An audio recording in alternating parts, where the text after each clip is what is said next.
நம்ம இந்த வீடியோவில் ரெஸ்டாரண்ட் ஸ்டைலில் சுவையான சிக்கன் கிரேவி எப்படி பண்ணலான்றதை பார்க்க போகிறோம். இதற்கு தேவையான பொருட்கள்: ஃபஸ்ட்டு பேன் எடுத்து அடுப்பில் வச்சுக்கோங்க.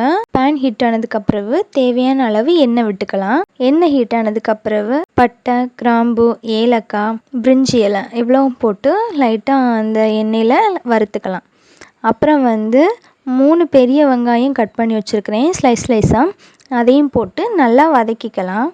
இது நல்லா வதங்கினதுக்கப்புறவு அதில் ஒரு 2 டீஸ்பூன் இஞ்சி பூண்டு பேஸ்ட் போட்டுக்கோங்க. அதையும் போட்டு நல்லா வதக்கி விட்டுக்கோங்க. இஞ்சி பூண்டு பேஸ்ட்டில் பச்சை ஸ்மெல் போகிறது வரைக்கும் நீங்கள் நல்லா வதக்கிக்கோங்க. இது நல்லா வதங்கினதுக்கப்புறவு ஒரு 2 டீஸ்பூன் வத்தல் தூள், 1 டீஸ்பூன் தனியாத்தூள், 1/2 டீஸ்பூன் மஞ்சள் தூள், 1/2 டீஸ்பூன் கரம் மசாலா இவ்வளவும் போட்டு நல்லா வதக்கிக்கோங்க. அந்த எண்ணெயிலேயே நல்லா வதக்கிக்கோங்க. இது ஓரளவு வதங்கினதுக்கப்புறவு ஒரு 3 பச்சை மிளகாவை நீட்டமாக கட் பண்ணி அது கூடவே போட்டுக்கோங்க.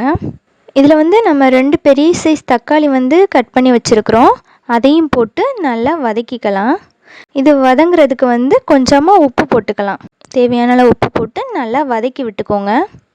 இது நல்லா வதங்கணும். ஃபுல்லாகவே நீங்கள் நல்லா வதக்கி விட்டுக்கோங்க. இது நல்லா வதங்கினதுக்கப்புறவு நம்ம கழுவி வச்சுருக்கிற 1 kg சிக்கனை இதில் ஆட் பண்ணிடலாம்.